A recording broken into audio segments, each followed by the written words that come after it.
Hello and welcome to the eBusiness Boss YouTube channel. My name is Sam and today I'm going to be talking to you about something very, very important. There's many factors to a successful Amazon listing. Reviews, good images, obviously a good product. But arguably the most important is making sure that your listing is optimized for the right keywords so that people can find your product. So that's exactly what I'm going to tell you how to do today. So let's get your product ranking on page 1. Without further ado, let's jump into my screen and get going. Hello guys, so here we are inside the screen. You'll see sort of a mock-up listing here that we'll go through shortly. I'm really excited to show you this process. But before I get going, I just want to remind you to please subscribe to the YouTube channel if you're new. Turn on those notification bells because we drop videos like this every single week and we'd hate it for you to miss out.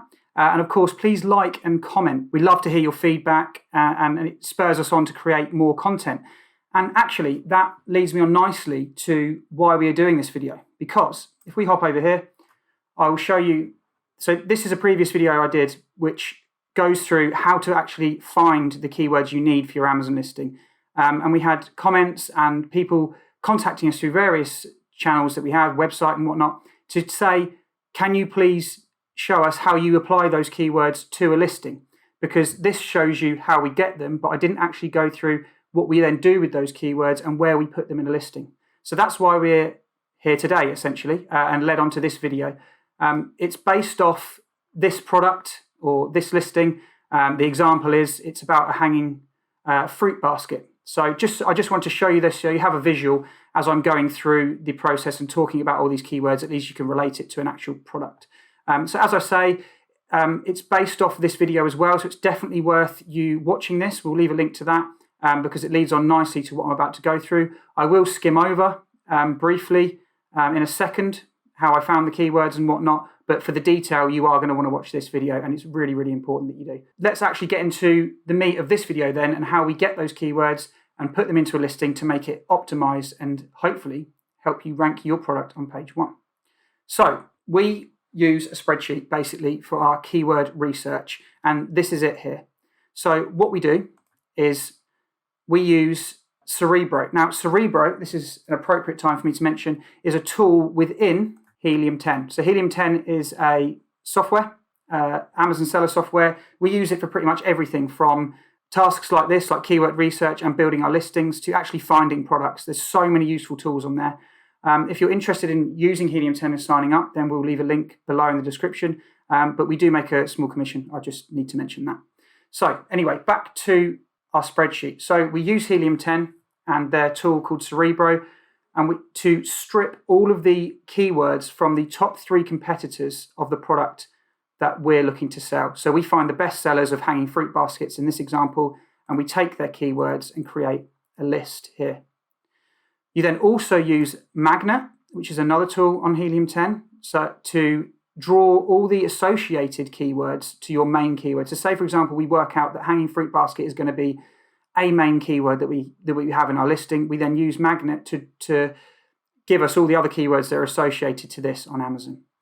We then put them into a list where we sort through and we get rid of any that aren't relevant to our product and any that have extremely low search volumes because we're not interested in those, until we finally end up with a master keyword list. Then this master keyword list, we condense it down to 50 keywords that we are interested in either having in our listing and definitely then having in our PPC keywords. We use all 50 keywords for our Amazon sponsored ads and pay-per-click. I won't go into that in any more detail. Maybe that's another video in itself, but just so you know, that we get down to 50 keywords and they all go into a sponsored ads campaign.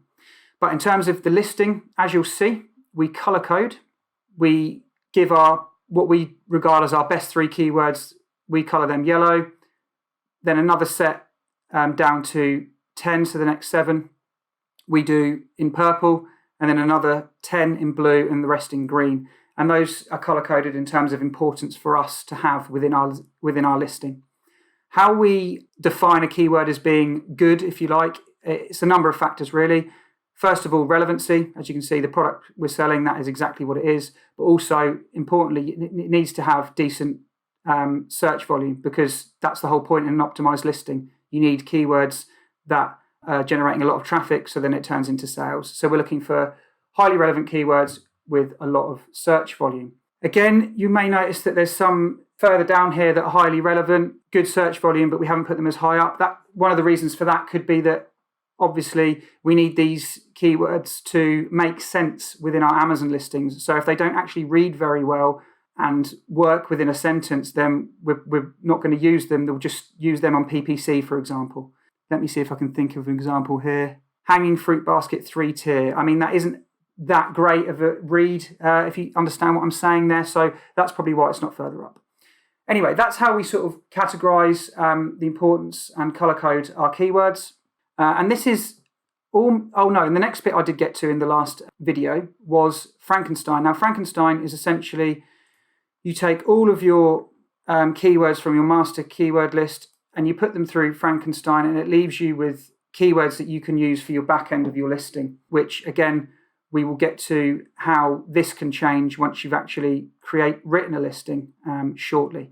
So this is basically as far as I got in the previous video. I've really run through it quickly. As I say, make sure you go and watch that if you want more detail. The bit I didn't get onto, which involves the Scribbles tool of Helium 10, is writing your Amazon listing using these keywords, and then having how that helps you with your back-end keywords as well. So let's do that now. So we can see I've already marked here, and this is how we work through it. So as I write a listing out, I will then mark it in this sheet if I've managed to put that keyword within the listing. So let's pop back over to the example I showed you at the very beginning. Again, this is a really, really basic example of a listing. It's just to show you, it's not to show you how we necessarily write a listing and what content we would include and things like that. I'll probably do another listing on how we would recommend you structure a private label listing. This is just to show you where we would place keywords in order to be optimized and rank on Amazon. So as you can see, in the title, we want our yellow keywords. The title carries the most importance in terms of ranking for keywords on Amazon. So that's why we need to make sure our yellow keywords are definitely in there. Within the Amazon seller communities that we're part of, it's the next important place to have your relevant keywords.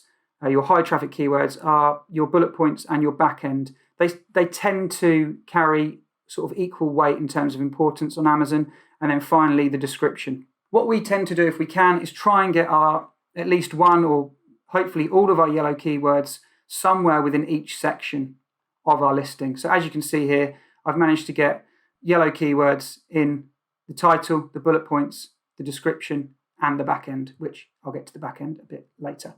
As you'll see, there's other sprinklings of other coloured keywords in here, and they are important. You still want to use them. There's some with some really good search volume here. So yeah, you don't just want to focus on these. And also, if you were just to use these three throughout your Amazon listing, it could look very unnatural and look like your keyword stuffing, which is another thing you definitely want to avoid, and which is why I mentioned earlier, you actually want keywords that also make sense and read well within sentences, because Amazon is maturing all the time in terms of what it picks up, what they notice, and they don't like you keyword stuffing and having listings that don't read very well. So again, that's why it's important to make use of all of these keywords we've coloured here, not just the yellow ones. So yeah, as you can see, I've gone through and sprinkled them throughout the listing. Again, they make sense within sentences. So fruit basket for kitchen with added hooks on the base so you can store more. So I've taken a keyword and made sure that it flows into a sentence that makes sense. And that really is key. So as you can see, that's how we tie the two together. The keyword research that we've done here, and then how we make that translate into an optimized listing. That's that. So once you've done this, what you probably won't have at this stage is this part until you've used Scribbles, or you shouldn't do anyway. And I'll explain why now. So once you've written out your title, bullet points, and description, you take this information and you put it into Scribbles, which is here. As you can see, I've done that here. So I've put the title here, the bullet points down here, and the description down here. As I said, I just want to reiterate, this really isn't how one of our listings would look. There's not enough detail. The title's certainly too short, the description is, and the bullet points, a couple of them anyway, are definitely not detailed enough. But as I said, the importance here is just showing you the keyword process, not the content process. So you've put all the information in here. The next thing you need to do is you take your set of keywords that you ended up with after using Frankenstein, and you put them into this area here. And what it does is it crosses off words, keywords that you've got here. It crosses them off if they have been spotted within your Amazon listing. Okay, so as you can see, hanging fruit basket is in the title, hanging fruit basket here. Those 3 keywords have been crossed off. Now, why this is important is because if those keywords are in your Amazon listing, then you don't need to repeat them in your backend. And this is what I was saying earlier. This is how it relates to the backend of your listing and why this is so important. So what you would then do is you would copy the unused keywords from here, and this starts to form your backend keywords. Now, the backend keywords, I think they're 250 characters is what you can use in the backend. So what you would then do is copy them and go over to a character counter or something like this. So this is the list from Scribbles that I've been left with over here.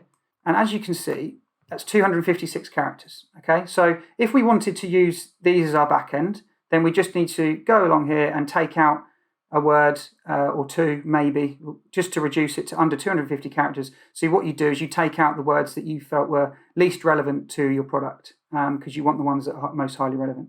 What I have done already is I've done this process because I didn't want to bore you with that.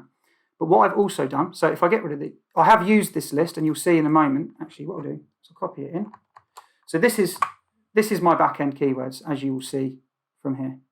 Okay, these are the back-end keywords, because I did this earlier. I didn't want to bore you with the whole process. So as you'll see, there's a lot of similarities between the two, but because I've sorted it, they are slightly different. Now I'll get rid of this, because this is what I ended up with. So you can see I ended up with it 234 characters. I worked through, deleted some that I didn't feel were as relevant, and kept the ones that I felt were most relevant. But what I've also done, you'll notice, is how I have added our main keyword into the back end, and I've put it at the front. And again, this is what I was saying earlier, where your goal should be to have your main keyword or main keywords, maybe if you can get all 3 yellow keywords, within each section of your listing. So the title, the bullet points, the description, and the back end. I've put this one, just one in. I could have put some of the other yellow ones in there as well. We do sometimes. But that just goes to show the importance of targeting those main keywords that you're going after and making sure they're in all parts of your listing, even the back end. Because I know we said earlier you don't need to repeat yourself in terms of particular keywords being in here, but the ones you probably do want to make sure you're repeating in the back end as well as in the listing are those main target keywords you're going after. So yeah, that's how you then translate. So we've gone through it all. We've got your keyword, master keyword list. You've got Frankenstein, which starts to build the picture of your back end. We've then shown you how you take these keywords and build it into a listing and put them in the appropriate areas. And then finally, how you take this listing that you've written, put it into Scribbles, take any unused keywords, make sure you can get those unused keywords into your back end under 250 characters, and then, where possible, make sure that you're putting in your most relevant and important keywords in the back end as well. And that is essentially our process for creating a fully optimized listing with all the relevant high traffic keywords that help our products rank on page 1. So hopefully you've gained a better understanding. Hopefully this has been of real value to yourself. As I say, if this part of it isn't making much sense, that's absolutely fine, because I did sort of skim over it. For more detail, make sure you watch the previous video here on how to find keywords, where I run through the whole process. We'll also drop a link in as well, so you can find it easier if you can't find it organically. And finally, if you're interested in having access to our sheet that we use to create this, again, that's mentioned in the previous video.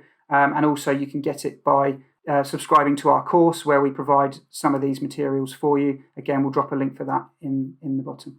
So in the description. So yeah, that's that. Hopefully you found that useful. If so, please give us a like. And again, subscribe, turn on those notification bells, drop comments for us. We're always willing to engage and with our audience and provide more content. And we hope to see you soon. Thanks a lot. Bye-bye.